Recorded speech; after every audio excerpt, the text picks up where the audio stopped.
नमस्कार, आज का मुद्दा में आप सभी का स्वागत है। मैं हूं आदित्य नामदेव। अगर आज ईवीएम हमारी और आपकी तरह होता तो शायद सबसे ज्यादा हिचकियां उसे ही आ रही होती। अगर बोल पाता और शायर होता तो यही शायरी सुना रहा होता। हम तालिबे शोहरत हैं, हमें नंग से क्या काम, बदनाम अगर होंगे तो क्या नाम ना होगा।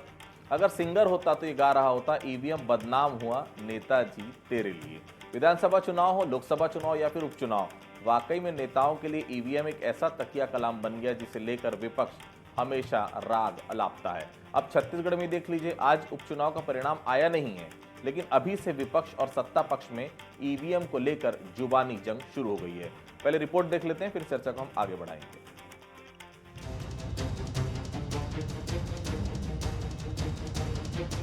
रायपुर दक्षिण उपचुनाव की मतगणना 23 नवंबर को होगी। मतगणना से पहले कांग्रेस ने एक बार फिर ईवीएम राग छेड़ दिया है। 13 नवंबर को हुए मतगणना के बाद से ही कांग्रेस लगातार जीत का दावा कर रही है। पहले जान लीजिए रायपुर दक्षिण में वोटिंग प्रतिशत के आंकड़े। 13 नवंबर को रायपुर दक्षिण विधानसभा में हुआ उपचुनाव। बीजेपी से सुनील सोनी और कांग्रेस से आकाश शर्मा प्रत्याशी। 2023 में हुए विधानसभा चुनाव में बीजेपी ने दर्ज की थी जीत। 2008 में पड़े थे 62.22% वोट। 2013 में 66.92%, 2018 में 61.73% मतदान, 2023 में 60.20%, उपचुनाव में 50.50% वोटिंग। जीत के दावों के बीच पीसीसी चीफ दीपक बैज ने साफ कहा कि ईवीएम पर हमें पहले भी भरोसा नहीं था, न अभी है और न कल ईवीएम पर भरोसा होगा। ईवीएम को लेकर हमारे प्रत्याशी और नेता सजग हैं। देखिए, ईवीएम पर तो भरोसा न पहले था, अब है, न आगे रहेगा। हाँ, लेकिन हमारे प्रत्याशी सजग है, रखवाली कर रहे ईवीएम का। इस समय अभी से चर्चाओं का दौर चल रहा है और कहीं न कहीं उनके नेता, उनके बड़े वाले भैया और उनके तमाम नेता इस समय बड़ा चिंतित नजर आ रहे हैं। ऐसा मैंने सुना है। रायपुर दक्षिण की सीट बीजेपी का गढ़ बन चुकी है। उपचुनाव में भी बीजेपी को जीत का भरोसा है। कांग्रेस के ईवीएम पर सवाल उठाने पर सीएम साय ने कांग्रेस को घेरते हुए कहा कि ईवीएम पर लांछन लगाना कांग्रेस की पुरानी आदत है। कांग्रेस चुनाव जीतती है तो ईवीएम सही है, कांग्रेस चुनाव हारती है तो ईवीएम गलत हो जाती है। तो प्रदेश के कृषि मंत्री रामविचार नेताम ने कहा कि कांग्रेस को अपनी हार का अंदेशा हो गया है, इसीलिए वो बहाना ढूंढ रही है। ये तो कई बार ये लोग बोल चुके हैं, जब हारते हैं तो ईवीएम पर पूरा दोष डालते हैं और जब जीतते हैं तो ईवीएम उनके लिए सही हो जाता है। अब ऐसा है, जब हारने लगते हैं तो ईवीएम दोषी होने लगता है और जीत जाते हैं तो ईवीएम के बारे में चर्चा भी नहीं करते हैं। तो ये तो इनका पहले से ही हारने का इन्हें अंदेशा हो गया है।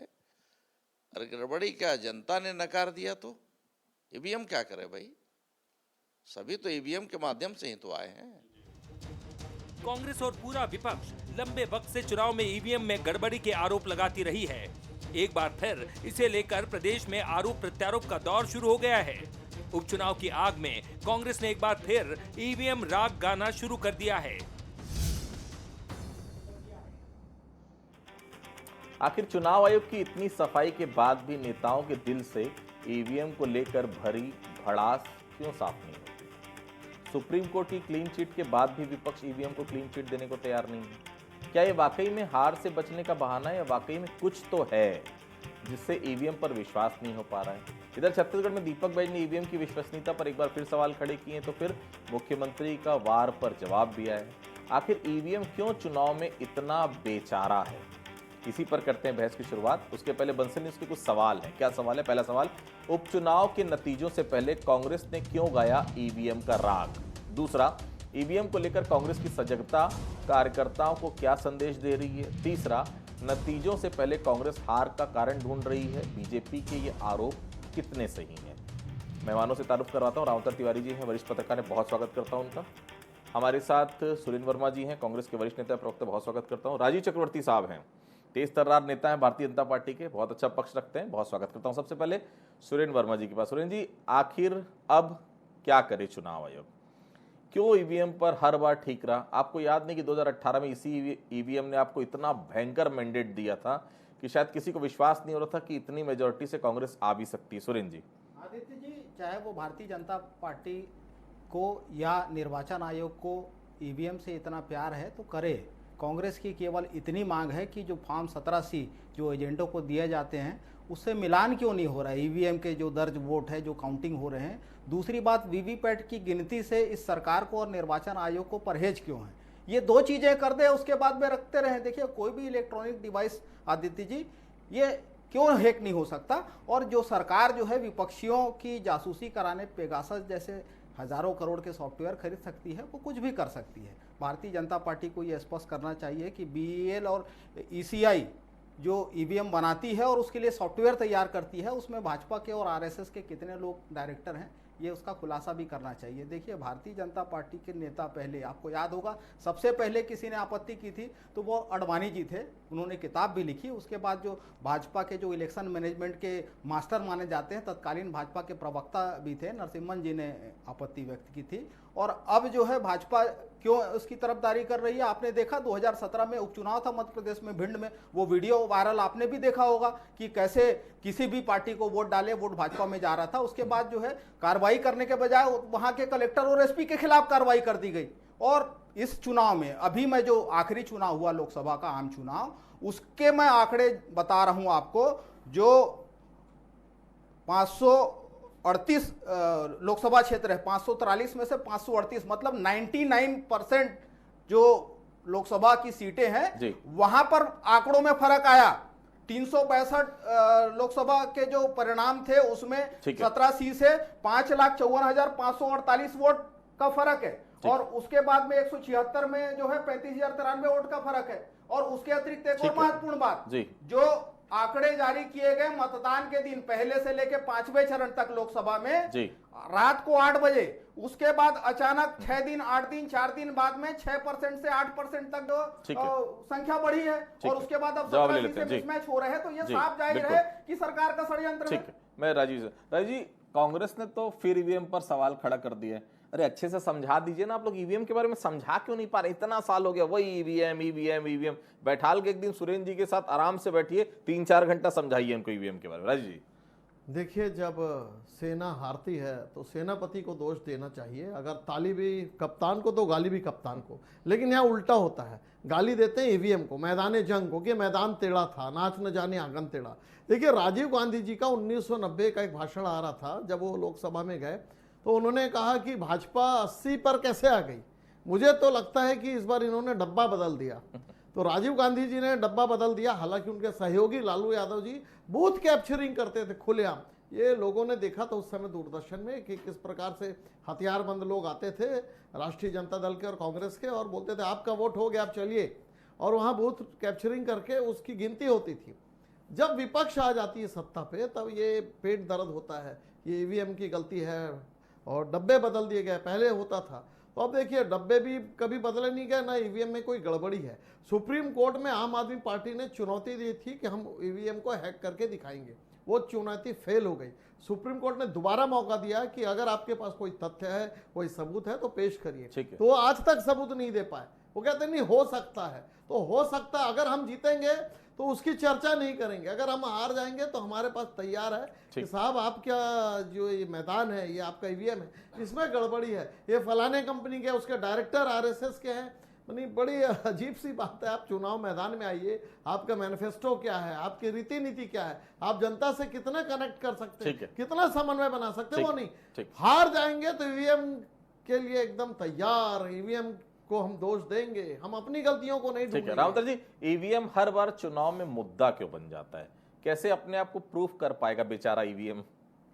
देखिए, सुप्रीम कोर्ट ने, तमाम एजेंसियों ने एक तरह से ये पद्धति को स्वीकार कर लिया है। और कई चुनाव हो गए, एक ही चुनाव नहीं, कई चुनाव हो चुके हैं। उन चुनाव के रिजल्ट के समय जो नेता इस तरह के आरोप प्रत्यारोप लगाते हैं, ये गलत है। वो गलत इसलिए है कि चुनाव आयोग एक स्वतंत्र एजेंसी है, काम कर रही है। उसने कई बार खुद अपील भी की कि कोई हमें चीज़ें बताइए, कोई चीज़ हमें दिखाइए, हम आपके मदद करेंगे, तो उसमें तो जाते नहीं हैं और बाद में ये आरोप लगाते हैं। इसके 2-3 कारण हैं। एक, इसी बहाने आरोप जो हारने के पहले की आशंका है उसको डिवाइड करना, अलग तरफ ले जाना, एक दूसरा नेतृत्व पर सीधे सवाल नहीं करना, अपनी कमजोरी नहीं देख पाना, कार्यकर्ताओं को चार्ज करना है। तो कई ऐसे कारणों के चलते ये जो चुनाव आयोग है उस पर सवाल खड़ा करना गलत है। निष्पक्ष चुनाव हो रहे हैं। अब उसके पहले जिस जो प्रक्रिया चल रही है उस दौरान आपत्ति, दावा, सारी चीज़ों को देखने के लिए मीटिंग, निर्वाचन आयोग पूरी मीटिंग बुलाती है, उसमें सब चीज़ों को दिखाती है। उसके बाद आखिरी में जब परिणाम आने वाला रहता है उसी समय सवाल उठते हैं।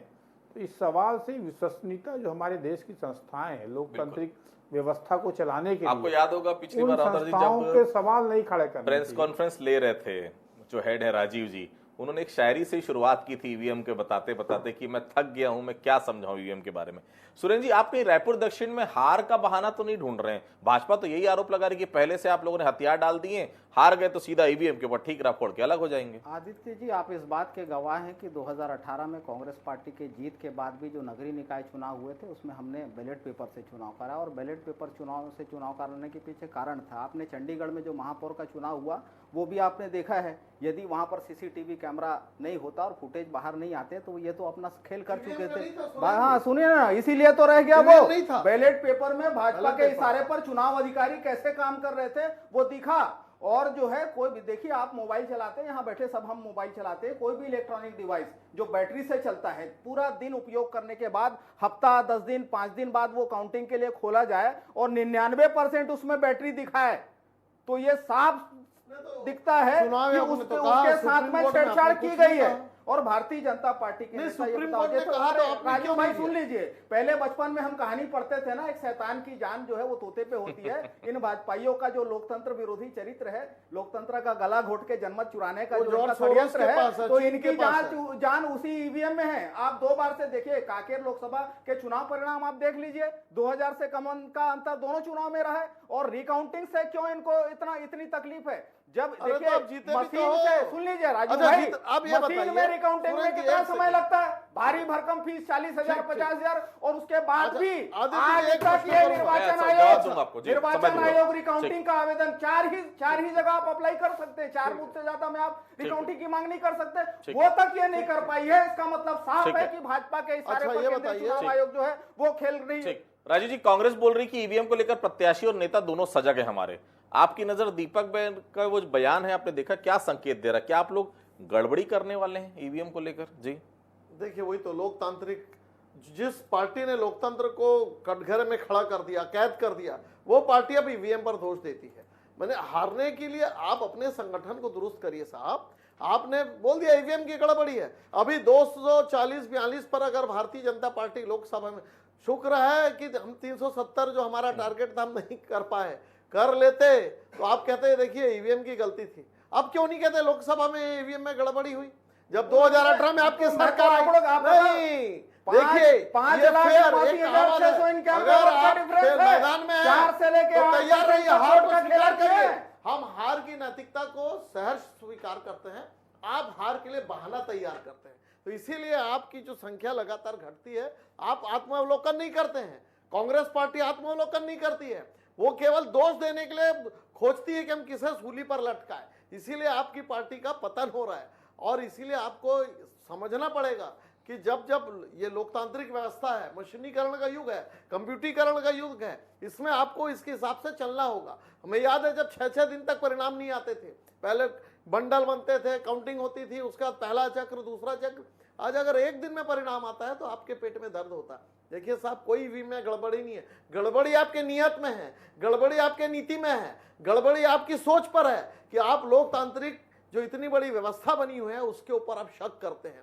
क्योंकि आपकी तो ये जो मेंटेलिटी है, वो जो सोच है कि हमारा गांधी परिवार आएगा तब तो प्रजातंत्र जिंदा है, अगर गांधी परिवार नहीं रहेगा तो सब गड़बड़ है, पूरी व्यवस्थाएं चौपट है। ठीक, रामतर जी, ईवीएम पर क्या आपको भी संदेह है? अगर है तो क्यों, और नहीं है तो क्यों नहीं?